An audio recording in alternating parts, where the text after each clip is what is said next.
Welcome to the Learning and Technology Forum, which is part of Globant's Reinvention series. My name is Paulette, and I have the pleasure of introducing some pretty amazing people today. But before I tell you about our speakers, Axel Abulafia, Globant's Executive VP, responsible for establishing and managing the relationship with our most strategic customers, wants to say hi. Axel, over to you. Thank you, Paulette, for the kind introduction. And good morning or good afternoon to everyone, depending on where you are. And a very warm welcome to our forum on the future of EdTech. EdTech has gone through greater change over the past 18 months than at any time that I can remember.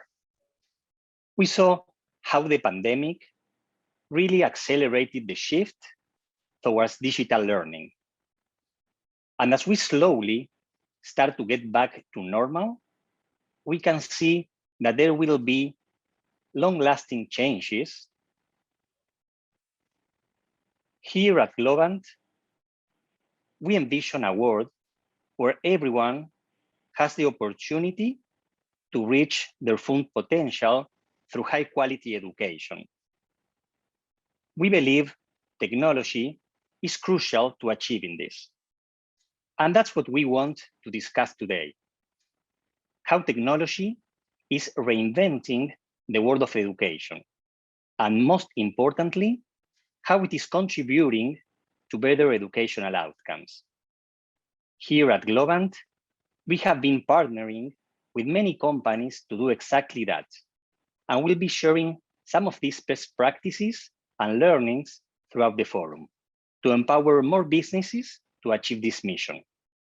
We want to keep this really interactive, so please don't hesitate to ask questions during the sessions. And with that, I'm going to hand back to Paulette to introduce our speakers. Thank you so much, Axel. And as Axel has just mentioned, we will be having a Q&A session at the end. So please put if you have any questions, please put them in the chat. Right, I'm going to tell you a little bit about our speakers. Deborah Quazo is the managing partner of GSV Ventures, a venture fund investing in education and workforce skills. She is a global leader with extensive experience investing and advising companies and currently serves on the board of several of them. Not to mention that she has personally invested in 9 EdTech unicorns. In addition to her investment activities, she produces events that are followed by hundreds of thousands of people, like the ASU GSV Summit in San Diego last month. Deborah will be talking to Dr. Trish Martin. Dr. Martin is a business consultant at Globant and formerly an education consultant and researcher. Her research focused on the area of technology and assessments. In our second panel, we're going to be hearing from Dr. Barbara Bobby Kirshen, who is the president of Educor Consultants. Bobby is a recognized education entrepreneur, investor, and expert on how innovation and technology are transforming our teaching and learning. Bobby is a senior fellow and innovation advisor who launched the nation's first master's program in education entrepreneurship at UPenn. Maria Spies is the co-founder, co-CEO of Holon IQ, my apologies, a leading global education market intelligence platform. Her analysis on growth trends, investment opportunities, and how this sector is continuously innovating is sought after, as well as her work on frameworks to provide structure to this very complex sector. Dr. Jenny Saff, PhD, is a senior fellow and the founding director of the world's first MS Ed and MS Ed MBA in education entrepreneurship at the Graduate School of Education and the Wharton School of Business. She has trained thousands of education, business, and industry professionals to build, test, manage, and scale new models, including schools, universities, programs, services, and products. Deborah, Dr. Martin, Bobby, Maria, and Jenny, we are excited to hear from you today. Welcome. Thank you. Thank you, Paulette. And hi, everybody. Again, my name is Trish Martin, and I am a business strategist at Globant, and I have the honor and privilege to be having a fireside chat with Deborah Quazzo. And we have so much to talk about. What a year or two that we've had. So we will jump right to it. Deborah, so you've had a unique front row seat last year as thousands of entrepreneurs were trying to come up with innovative solutions and better experiences for the billions of learners, including my own children, that were thrown overnight into some kind of virtual learning experience.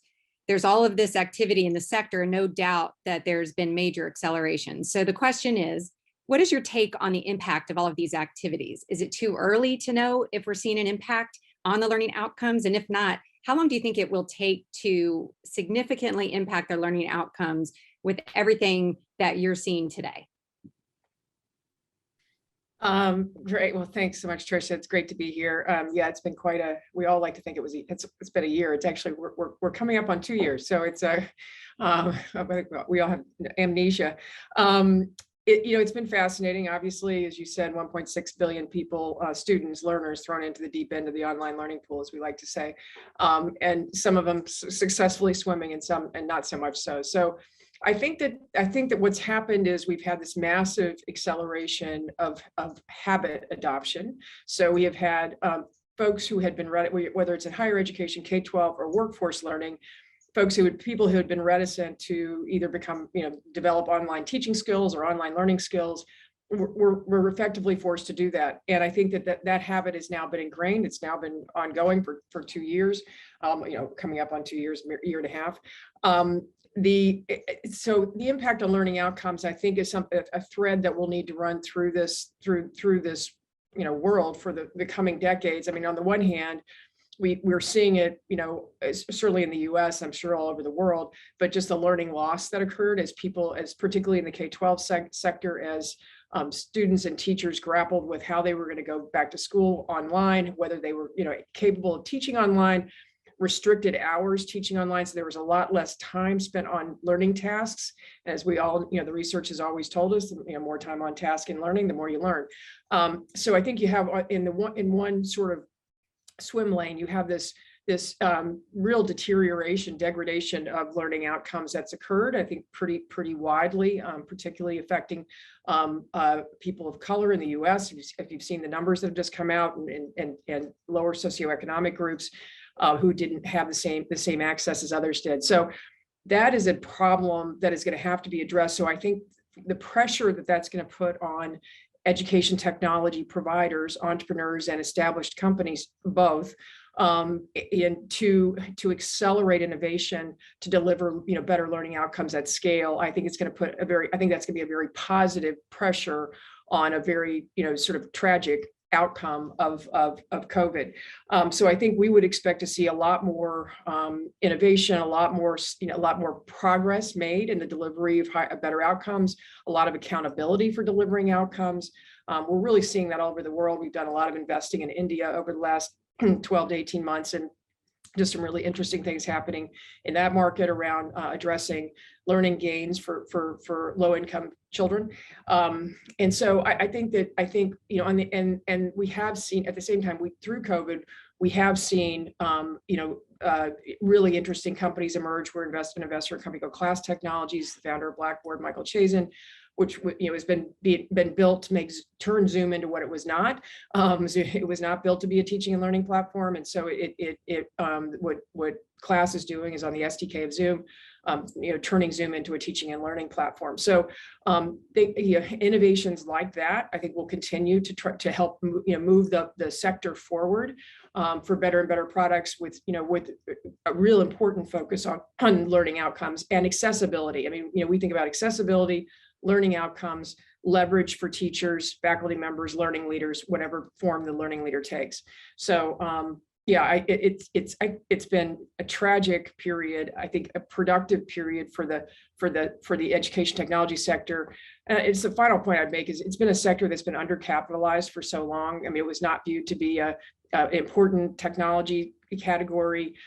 We've been doing this for 25 years. So we like to say, so is our guest later, Bobby Krishan. We've been in the trenches here for a long time. And the sector was badly undercapitalized. Now that capital is rushing in, we think that's a fantastic thing because it's almost certainly going to drive more innovation, better solutions, better focus on some of these core things around learning outcomes and accessibility.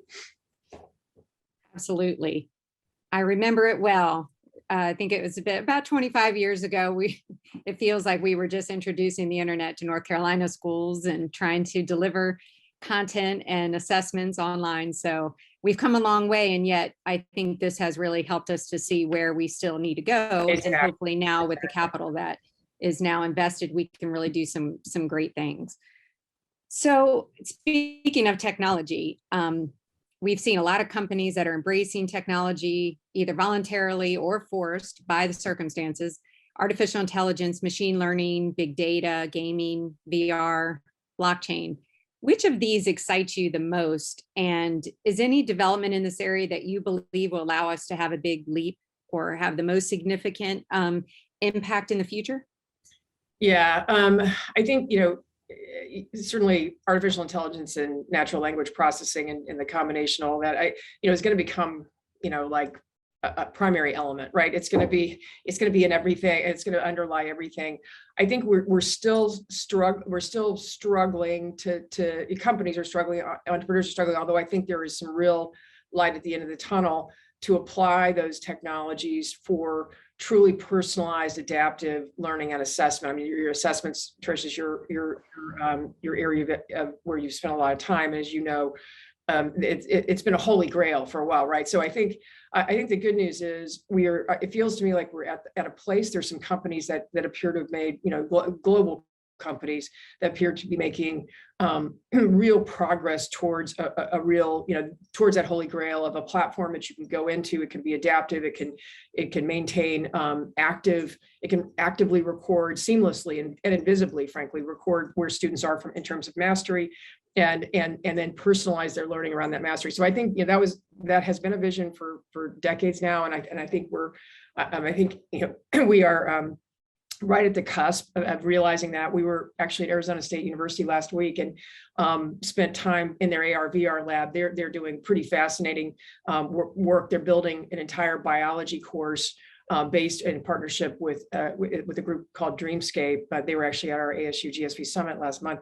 The Dreamscape pods, and it's a fascinating experience.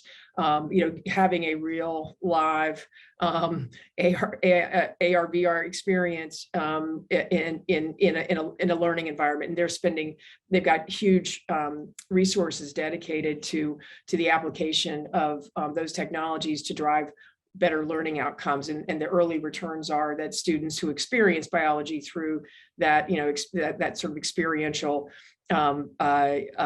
program are seeing better engagement, better retention, better completion. It's very early, but I think we're also probably finally at a place where we're going to begin to see real companies, or at least real products built, utilizing the AR/VR technologies. Really, Roblox wasn't meant to be an education company, nor Minecraft, but they are in so many ways different. They're both very different from each other, but those were, arguably the first two sort of, because I would add gamification to the list of. I think we've also not really fully seen the application of gamification to education to make better engagement, to make better. But I think we're seeing that develop all over the place, and I think we're on the threshold of these technologies really being applied effectively and for better learning outcomes and better engagement. Definitely, and I think used to be, we would start with education, we would beef up the technology through the traditional education companies. And now we're seeing, okay, how can we utilize the technology companies and help with the education content and context, because they have the infrastructure and the know-how in order to do it. So, exactly. With that said, and I'm thinking scale, just how do we take something like AR and really make it available? What challenges come to your mind when you think about what we're going to be struggling with in order to fully adopt the technologies that are going to be available or coming available now? Yeah, I mean, it's certainly access, and the devices remain, very, very large and fun. I mean, fun but unwieldy for kind of mass scale and cost, right? I mean, so I think that I think the expectation for all the technologists who are doing all this is that we'll continue to see a very steady downward movement in cost. That the headsets that we actually saw, they had a Google piece there at ASU that would be much simpler, much easier to use, much more cost effective. School and schools presumably will be able to purchase, once they get to the right pricing package, schools, K-12 schools and universities presumably will be able to purchase. The question is, can you get a consumer package down to a price level that's affordable for everyone, or for most everyone? So I think that's a big hurdle, and I think we still have a few years to go before we are actually at that place. So when we think about cost and we think about investment, where do you see, so at GSV, you're permanently looking for companies that will be the stars of tomorrow, those that are going to innovate and create an impact on the learning process. So it's not just the innovation, but really can show the impact. What do you think is the most important thing to take into account when investing at GSV Ventures, when you're thinking about the companies for tomorrow? Yeah, I mean, we have a framework we call the 5 Ps, and when it's people, product, potential, predictability, and the 5th P is purpose. And because we believe that companies with purpose are likely to be higher financial performers too, because and deliver higher impact. So that's kind of the framework that we use. We're typically looking for companies. I'll just give an example of one we've invested in India called Lead School. But we're looking for companies that can really, I hate the word disruptive, but can be very disruptive and at scale. So we're not looking for. We typically don't invest in companies that are just skimming, upper income users. We really are looking for companies that can impact the entire triangle, or whatever the geographic shape is, and really come at it from different ways. So just a quick example: Lead School is a business that serves affordable schools in India. And affordable school, they have a layer of private schools in India called affordable schools. They have a layer called low fee schools, and we're talking anywhere from $50 to $100 a month tuition. So truly affordable. So something that would be, if we were able to implement that here in the U.S., it would be a really interesting layer of schools. And underneath that sits the government school layer, which is free like ours, but does not deliver well. So what Lead School does is they have effectively a school. They provide a school in a box service, technology and services. They go in, they run these affordable schools in terms of providing daily assessments. So they guarantee the schools that they will deliver. Each child will achieve 70% mastery in all subject areas in all grades. And these are children who are coming in, these are low-income children coming in, typically a couple of grade levels behind, much like our public school system. And so LEAD has this incredible scaffolding where they are training teachers constantly, because of course in rural India, there's not a lot of sources to be actively doing professional development for teachers. So concentrating for teachers. Teachers love it, that it's a source of pride to be a lead teacher.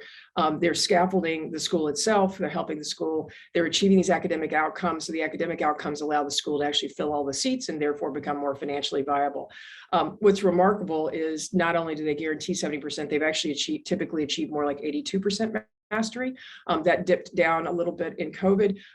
In COVID, over the weekend, they took the entire system, and this is where it gets amazing. They took the entire system online using smartphones, because there are no devices in, typically in low-income communities in India. The best we can get is a smartphone. So all the children are learning on smartphones. They have a parent app to support the parents. And they're doing all this right now. They are serving 900,000 children. So, much like New York or LA. And, we expect them to be serving a couple million children, because the two affordable schools, the affordable school system and low school fee school system, are both larger than the K-12 system, or each larger than the K-12 system in the US. So the TAM, the addressable market for impact, is just jaw dropping. So that was just, we met the team as a husband and wife founders who were Procter & Gamble executives, and decided they needed to go back and give back. And they built just an incredible company. But that's the kind of, as we think about what we call return on education, we ideally are, applying those 5P principles we have to, to companies that are delivering increased access, lowering costs, higher learning outcomes, and as I said, leverage to the learning leader, whether it's a teacher or faculty member or corporate or a consumer. So that's kind of how we look at it. Coursera is one of our largest investments in the first fund. So Coursera, similarly, they're now serving 83 million learners around the world, and which is just pretty extraordinary. When we invested, I can't remember where they were on the learner count, probably in the 10 million zip code. But what they've been able to do at scale with their very unique model is really compelling. So that's how we think about it, and we invest across pre-K to gray. So Coursera in the corporate and higher ed market, lead in the K-12 market, and all in between. We're both stage agnostic and sort of across the spectrum of agnostic.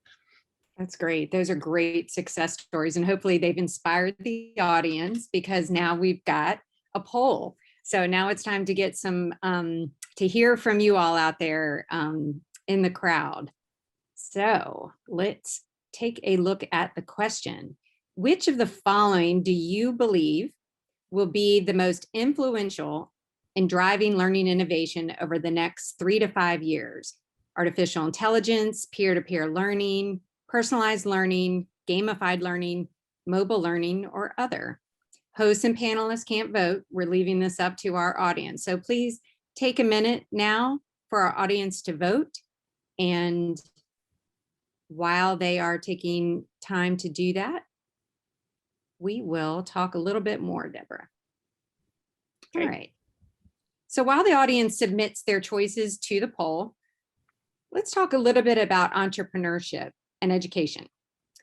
What would be the secret sauce for a successful EdTech startup from your point of view? I know that you mentioned the 5 Ps and some of the things that you all look for, but when you're thinking about a startup, think about the team that would involve.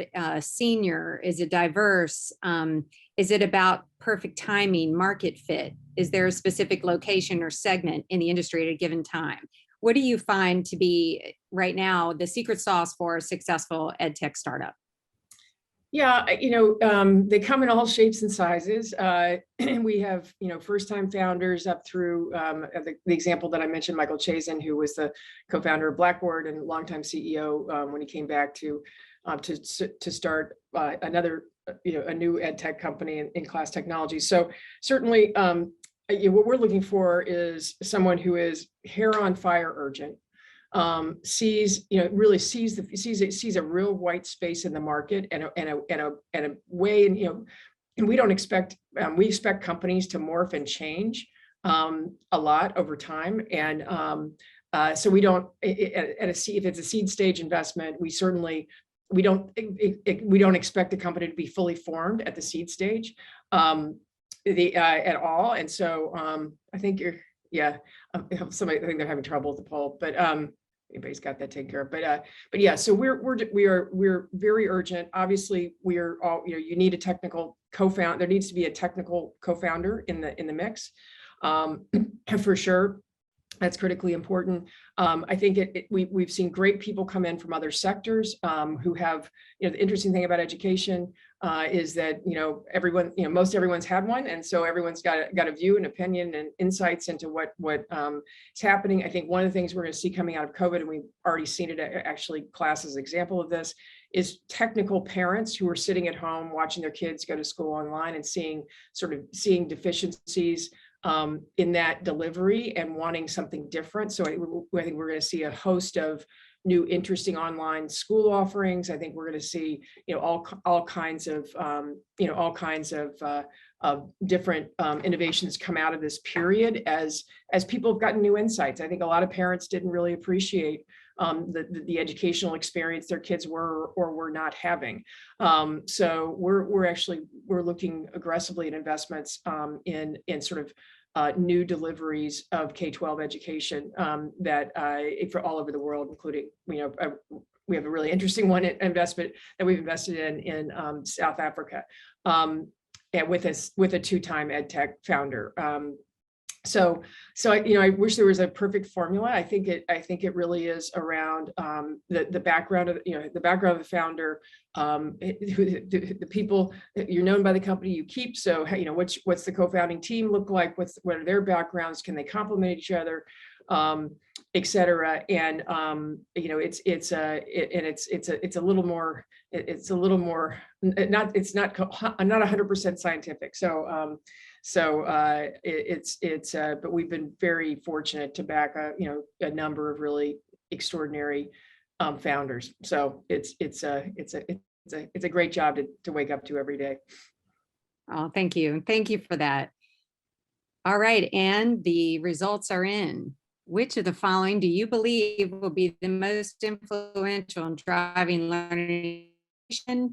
And we have the winner of 32% artificial intelligence, followed closely by personalized learning, followed by gamified learning, and then peer-to-peer learning and mobile learning. So absolutely, just like you had said, Deborah, artificial intelligence, personalized learning, and gamified are opportunities and areas for innovation that are really ripe and really necessary right now to make sure we're engaging all students. So on that note, I think we're going to be moving to our panel. We have an exciting team. And I think, Deborah, you're going to be, passing that over to the panel. And here they come now. Hey, Jenny, Bobby, Maria. Hello. Thank you so much for being here. I will pass it over and mute myself, but we're excited to hear your thoughts on that. Great. Trish, thank you so much. It's a pleasure to be here, and many thanks to the Globant team for the invitation. It's our pleasure to follow you and Deb with your really interesting and thoughtful conversation about the future of learning. So it's wonderful to be here with two very close colleagues of mine, Bobby Kershaw and Maria Spies, who join us. Maria, I believe, from Australia at the moment, and Bobby from the US. My name is Jenny Zaff, and I am the founding director, for those of you who joined us a little bit later, of the first program in education entrepreneurship in a school of education as part of a dual degree with the Wharton Business School. We've also created a global certificate program in education innovation and are really excited to be part of this conversation with learning and business and technology leaders. So I'm going to actually turn it over to Maria Spies to just give us a real quick introduction of who you are, where you're coming from. And then if you could hand it off to Bobby, we'll then get started on our conversation. Thanks, Jenny. Hi, everyone. It's great to be here. That was a really interesting conversation, and I look forward to continuing that over the next 20 minutes or so. My name's Maria Spies. I'm co-founder and co-CEO of Whole IQ, and we're a market intelligence platform, deeply embedded into the vertical of education in particular. And so we track a whole lot of market activities, and we track where all the money goes. And that's the type of the type of market changes that are happening. And of course, the last 2 years has been fascinating. I'm calling in today from New York, actually. So it's a middle of the night for me. Over to you, Bobby. Bobby, you're muted. Nice to see everybody, and enjoyed Deborah's presentation and conversation with Trish. I don't think I can speak as fast as she did to double time it, but we'll try to get in as much as we can during the next few minutes. I come, as was told earlier, I work at Penn now, working with Jenny and managing the global certificate programs on innovation and entrepreneurship. I serve on several boards, including some public boards and in education. And I am working on a very exciting book about the success of entrepreneurial women and their mindsets. So I look forward to sharing that with this community. Thanks, Jenny. That's great, Bobby, and what an incredibly relevant topic, especially for this panel of female leaders in education, entrepreneurship, technology, and innovation, as well as other areas. So let's go back to those poll results that Deborah Quazzo started to talk with Trish about, and I'd love to get some more of your thinking. The two of you, maybe this time we'll start with Bobby. So Bobby, let's unpack those results a little bit more from the audience. We saw that the top three, I believe, were AI, followed very closely by personalized learning, and then gamified. And we're really talking about what you feel from your perspective will be the most influential in terms of tools and technology in driving learning innovation. Really, we're talking about in the near term. I think it's very hard to project out, although we've got Maria here and she's best in the business doing that. But Bobby, tell us, what are you thinking in terms of those audience results, in terms of how they were stacked up in terms of tools and technologies? I think that tools and technology, it's hard to say because internet moves at warp speed. So tomorrow we'll probably be thinking about different things that are driving it. And as was said earlier, AI will become embedded, so it won't be something you have to think about. I think AI comes up high because we're hearing so much about it, but I also think right now AI is a solution that hasn't solved a problem yet. So, or something that's a big problem. We are doing a lot of the things that AI proposes to teach right now, and yet we haven't, we're doing it without effectively real AI as the scientists would define it. So I think when we talk about artificial intelligence, we're always thinking one step ahead of what the next great technology is. And I really like that, because I think as we think about how we put things in the classroom, we don't want to think about what the classroom is today. We want to think, as they say in hockey, where the puck's going to be, not where the puck is today. So I'm not surprised that AI came up at the top. And somebody asked in the group, well, isn't personalized learning the same as AI? Well, the truth of the matter is right now, we claim we can improve personalized learning because of AI technology, but we're doing a lot of personalized learning that if you look behind the curtain are not using AI technology and engines behind it, are using more traditional ways of hierarchy thinking. So I like the list. I like what they said, but what I'd really like to see is if we asked everybody what they think the next great technology would be.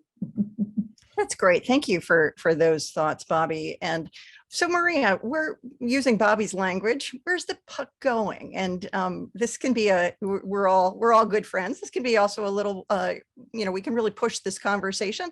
Tell us, what do you agree with or disagree with what Bobby or Deborah have shared? And please push the conversation forward. What's coming? Going back to that audience list, what are you seeing in terms of the puck's movement forward and disruption? Thanks for that, Jenny and Bobby. Yeah, I agree with initially Deborah's thoughts, which is artificial intelligence is going to be completely embedded, invisible. You won't even know it's there, like it is in many other industries already. Right. Prompts to things that you might like because you've chosen something else in a store or a book or whatever, all that sort of thing. Obviously, the potential for personalized learning is huge.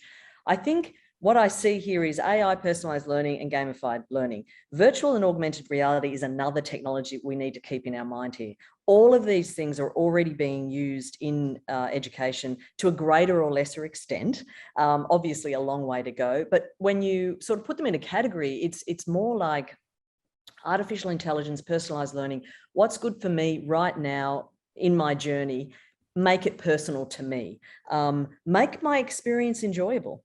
And this is the gamified nature of it. Prompt me, sort of help me move through, but engage me. And so we see a lot more of use of technology in engagement techniques. And I would say virtual and augmented reality is the same. Once you get beyond the sort of nerd factor of, of virtual reality and augmented reality, there are some really great possibilities for the use of those technologies in what is pedagogical techniques that have been around for many, many years. None of that's new. It's just the application of it by the use of technology. And so engage your learners, know their context and where they're at and what's good for them next. Teachers do this every day, right? But can you do it at scale with technology? Well, obviously not in face-to-face situations, but that's where technology can come. So linking it back to the pedagogy, I think, is important. And like Bobby said, there's actually a long, long way to go. We know that sort of technology in education broadly is still fairly sort of small use. Obviously, the last couple of years has changed that, but going forward, I think it's going to be, there will be a bit of a flip really in terms of let's use technology to augment what we do, in the past, versus technology is a core backbone of what we do and we use it to its fullest advantage. I mean, they're two different mindsets in terms of using tech, and I think that's where we're heading. And I think COVID has helped to tip that. Obviously, it's not the same everywhere in the world. These things differ for context. That's great, Maria. And I love this idea. And we talk about it a lot among the three of us, this tipped mindset, this innovation mindset where we're not going to, the best practices database for the future of learning. It's not that there aren't really good research practices, but an awful lot of what we need, and you mentioned user needs and personalized experience, has yet to be developed and is really going to is going to be guided, as you also said, by pedagogy and what we know and what we're learning and can do going forward. So with all of those wonderful comments, let me jump back to Bobby. Bobby, what are you tracking in terms of learning innovations? I mean, we're talking more, on a meta level in terms of AR, VR, and some of the other tools and technologies. Deborah mentioned Lead School as a really interesting new model that can build at scale with low cost and what sound like really high learning outcomes. Thinking about this landscape and the pace that it's moving, what are you excited about? Are there a couple of companies or technologies that you can lift up and talk to us about? I'm very excited about how we can assess what's going to happen to assessment. The change in the COVID has just driven us to have new ways of assessing. And I've been looking at what does that mean?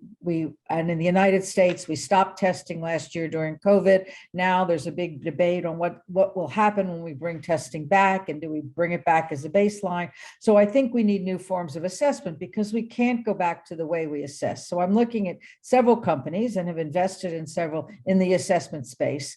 Some people looking at cognitive assessment. How does our brain work and how do we learn? I'm looking at a company that's looking at learning profiles and how do you learn when you're on the internet, and tracking a learning score for you, a learning profile based on how often you note take, how often you review an article, how often you underline something, and how you highlight it.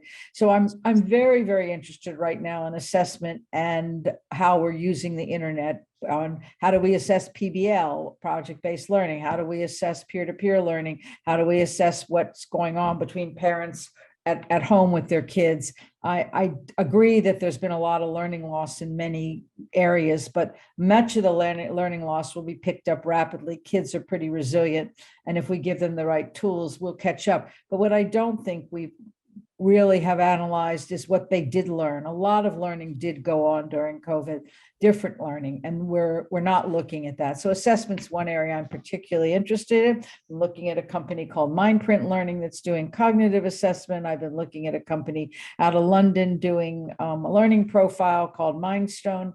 So I like that space. The second space I really like is how are we looking at data, which goes to personal innovation and personal learning. We have a lot of tools that say they're using AI and it's personal learning, but we have no data, that the dashboard that tells us what's going on. So assessment and dashboards are very closely connected. So I'm particularly interested in that space. So that's what's right now driving me. And of course, I'm overly excited about what's going on in higher ed, and concerned that the new normal in higher ed will go back to being the old normal. And I really want to see technologies that we did use change that. Universities are very hard to change, and they're slow to change. So I'm watching closely all of these higher ed technologies and whether they still get used. My choices. Okay. Thank you, Bobby, for those thoughts. And I really appreciate the way you talk about sort of the synergistic development also of tools and technology. And I hear you talking about assessment and also learning science. And I hear you talking about sort of data and the need for dashboards and the need for some of these innovative and breakthrough companies. So Maria, talk to us. You, for those of you who haven't been to the Hole in IQ website, I can't help myself. Here's a plug. Go and read their fabulous white papers and data analytics, global data analytics. And Maria, tell us a little bit about what are we seeing in terms of investment and trends in terms of areas related to some of those that Bobby lifted up around assessment. It is what has been, I would say, an undercapitalized area in some ways in the past. And there's so much promise and urgency right now. So what are you seeing? And then lift up anything else that you're looking at, because there's so many of us who are interested. Yeah, sure. Thanks. I mean, firstly, what we're seeing, of course, is a massive spike in investment, and, capital, you need capital to innovate. You typically can't do it sort of without capital. And so, the flow of capital into education and edtech in particular is amazing. For the first half of this year, we've already seen $10 billion invested into edtech. And, 2019 and 2018 were 7 billion, 8 billion was the sort of cap, but only in the first half, and we've seen 10 billion, and that's just going to become a new normal. So much more capital, a lot more investment activity, a lot more interest of people outside education coming in. So firstly, the volume is huge. 50% of investment, venture capital investment, in any case in edtech, is in the workforce space. That says something about where people are interested. Of course, governments are interested in jobs. Everyone's interested in jobs and upskilling and reskilling, and we've got different sort of different demographics going in different parts of the world. So it differs, but workforce learning, workforce upskilling, continued learning through life is very, very big and getting bigger, and taking some share away from formal postgrad, or not postgrad, but post-secondary education, like Bobby said, the university sector. So we are seeing some changes to that sort of size of market pie, essentially. It's a bit difficult because everything's happening all at once. Everyone's piling into everything. But in terms of hierarchy of needs, initially we're seeing a lot of movement in the learning environment space. You need somewhere to learn, digital somewhere. So learning management systems and so on are really gaining traction right now. But we're seeing new forms of environments, not sort of empty boxes where you can put PDFs and PowerPoints of lectures. We're seeing new types of platforms that are more interactive, built from digital, built from social. We're seeing, social emotional learning platforms, looking at the other part of learning, not just the academic side. So a lot of activity in that space as well. And then, the digital content particularly. When you move from physical to digital, you need, or offline to online, I guess, you need digital content. And the vast majority of the world, especially in K-12, is still operating on physical textbooks and books and worksheets, and it's analog.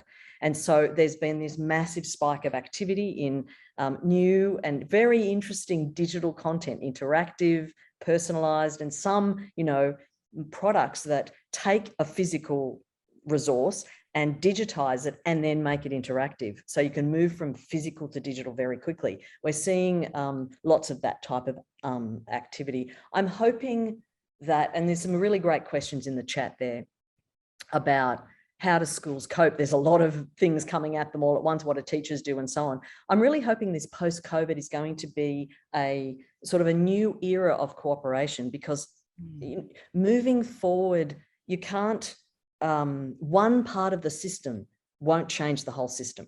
You need learners, parents, teachers, school systems, governments, policy, funding. All of that needs to change to some way to make a new normal. And that's hard to do, of course. But we are seeing some very, very interesting sort of cooperative type systemic activities. Singapore's a great example in the workforce upskilling space. Japan is a wonderful example in the K-12 space, where all these different parts of the ecosystem are working together to move things forward in terms of EdTech. Just leaving it up to individual schools or individual teachers, we will go back to the old normal if that's the case. So I'm hoping it's going to be the new era of cooperation. That's great, Maria. So fingers crossed around that, that this is the new era of cooperation and collaboration, and that idea of the synergistic interplay of actors is really exciting. So I just wanted to mention that we are not taking live questions right now from the chat, but they will be lifted up in a few minutes after the panel. So please keep adding your questions. They're going to be curated and raised back up to all of us to comment on. But in the meantime, we're going to continue to probe for a couple more minutes on a few questions. So I love what you're saying, Maria, about all of these different actors. And we know from the registrations for this particular event on Learning Futures by Globant that we have all of those audience. We've got the investors, we've got researchers, universities, school networks, technologists, and others that are really eager to be part of this conversation. I'm really interested, I'm going a little off script here, but I'm really interested in how do we incentivize across the silos in terms of funding, in terms of design, which you talk a lot about, designing different learning environments, to create this kind of collaborative spirit and interest in collaborative investment. I'm going to pass that question over to you, Bobby, as someone who knows more probably about investment in the space than almost anyone else I know. How do we incentivize the kind of cooperation and collaboration around the futures of learning that Maria's talking about and that we think about a lot? Well, a good question, Jenny, and one that I've looked at from multiple lenses, from an academic lens, when I've done a lot of research and writing about innovation ecosystems and the exact same audiences that Maria brought up to create these ecosystems. How do you bring researchers, educators, investors, entrepreneurs together into the conversation, and parents, and how do you bring the students into the conversation, which we need to now from very young ages, but particularly at the university, because they are creating their own learning. There's this movement in looking at students not coming to class anymore because they just get together in their groups and learn from each other. So I think that we can incentivize people to become part of this if you give them some ownership of it. Nobody wants to participate in something that they don't think they're being heard. So I think that the way that I would like to see it happen is that we provide more counsel at university levels where the input is more diverse. We need students, and we need entrepreneurs, and we need those people on advisory boards. If you just look at any board, whether it's corporate board or university board or a school board, they don't show those group of people. They don't have students. So lots of school districts are adding a student to their school boards, but most don't. Some of the students and they all have parents, but do they have entrepreneurs that are now helping that? Or they have funders or investors on those school boards? And so I think that we have to look at the governing organizations and change the makeup of those to create the collaboration we need. In addition, we need to provide collaborative tools for that kind of conversation. There are several companies recently. K-12 Insight is one.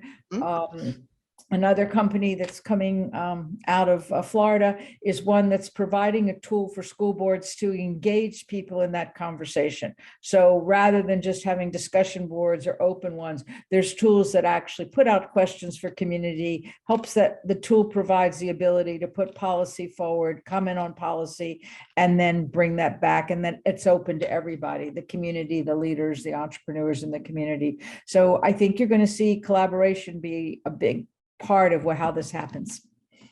That is terrific to hear, and it's certainly our experience in terms of both the importance of this kind of co-creation, but also this idea of investing and people seeing themselves both in the materials, in the processes, in the products, and in the learning experience. And one of the things that I know that we've learned after initially being told that you couldn't put entrepreneurs and teachers and investors and researchers all into the same learning environment and have something that was created that was synergistic, that was much bigger than the some of its parts. We're learning, I think, globally how to create these really enriched community spaces. So I'm going to ask, and this is from a selfish perspective as well, what are some of the technology tools that you're seeing and the learning spaces that are your go-tos in terms of fostering this kind of community and collaboration online? So we've heard about a couple of interesting companies. What are you using, or what are you excited about that's in development that may be out on the market soon? Maria, let me pass it over to you. Okay. Other than secret teams who are still in stealth mode, we better not talk about those. I do think that one of the things that I'll observe is that, you know how in education over the last, little while, we've seen collapsing boundaries, right? Boundaries between sectors. Higher education workforce, boundaries collapsing, things are getting messy in the middle, which is wonderful. The collapsing boundary between content, environment, learning content, the environment of learning, and the experience of learning. So those three things used to be quite separate. You'd have content there, a teacher there, and a student there, but now it's all sort of happening together. The other thing that's interesting is that we're having some collapsing boundaries again, which I think is a great thing, between industries. We're seeing a lot more of different industries entering education and the use of the technologies in those other industries. Gamification is a wonderful example. It's a sort of, an old example of, serious game makers coming into education and building gamified learning. Not just gamified learning, but those sorts of things. We're seeing entertainment companies, the Disneys of the world, are right front and center in education, doing deals with edtech companies so they can use their characters in education, in after school tutoring, those sorts of things. Obviously tech giants who are already coming into education and using their tools that were designed for something else, but using them in education contexts. And I think this is very exciting. So I'd look outside EdTech, does that make sense? Outside, look more into different industries and the way in which those technologies built for something else can be applied. And we're seeing that more and more happen, which is, I think, good for education. It's very interesting how education is a field that is, all about interdisciplinarity. And as we learn and pull from other industries, we are a lot stronger. At the same time, we know that we've had some colossal disasters, and this is part of the reason we built the first program, the first Master's in Education Entrepreneurship and the Global Certificate, because we had businesses parachuting into education without an understanding of the global landscape, and educators, wonderful mission-centric folks, moving into business without the entrepreneurial mindset, in some cases, and the business skills. So I'm going to ask you this question, Bobby. As we're seeing this breakdown that Maria is talking about of silos and sectors, what are some of the greatest risks or challenges as we have a more fluid landscape for innovation and entrepreneurship in education?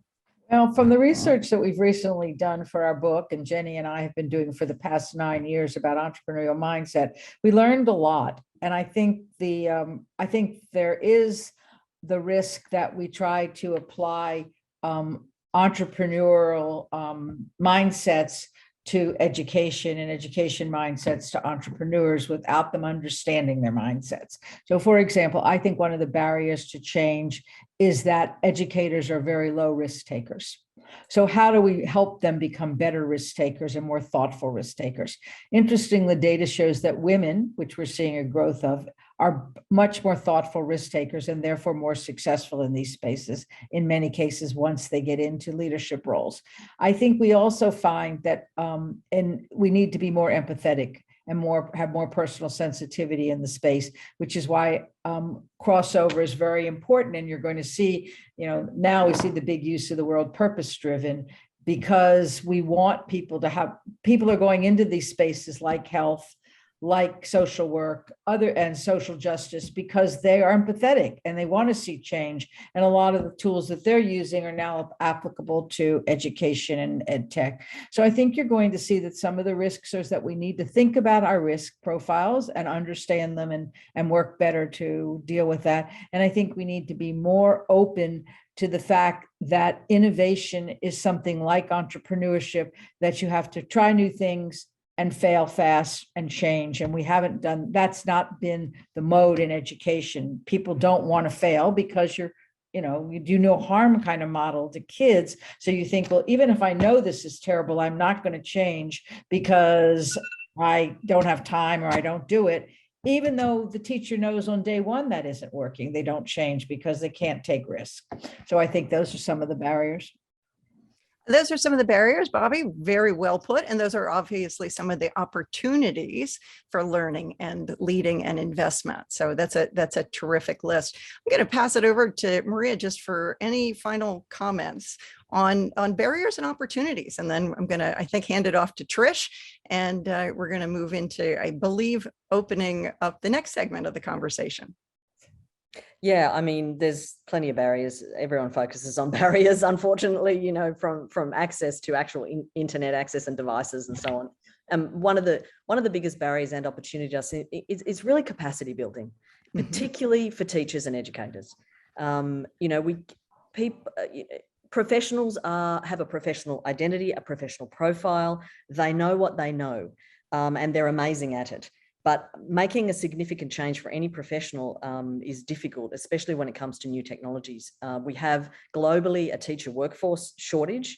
Globally, we have an aging teacher workforce. And so we need to do something about that. We can't wait a generation, actually. And so I would say one of the opportunities is to focus efforts on one teacher can impact hundreds of students. And be the sort of amplifier for technology and for learning. So I would say some real focus on that. I'll be looking at those sorts of areas. Yeah, don't get me started on teacher professional development, the change that needs to be done. So there. Maria and Bobby, I just want to say thank you for this more intimate discussion. And Maria, what I'm also hearing is that during these urgent times, that the opportunities, and I say this to our professional students all the time, for making a difference at scale is really enormous. It's an exceptional time to make very significant and dramatic changes. So thank you both for this part of the conversation. And I'm going to hand it back to Trish Martin. Hi, Trish. Thank you. Wow, this was so interesting and also really inspiring about not just the current state, but what we're seeing as far as the trends and the potential. I think the future is very bright. And like you said, women, we are risk takers. We're ready to make those changes. So super excited to hear that as well. So let's keep the learning going. And to do that, visit the Globant EdTech website and download the new white paper that we've just completed about the EdTech trends. It's www.globant.com/edtech. And you can find the new white paper there. And let's keep the conversation going. We're going to post the questions to the speakers that we didn't get a chance to have them answer, and then we'll make those available to the participants. But thank you again. We had over 100 participants today, and so excited about hearing from such inspiring experts about this topic. So thank you everyone for joining. Thank you, Trish. Thank you, Globant. Thank you. Thank you.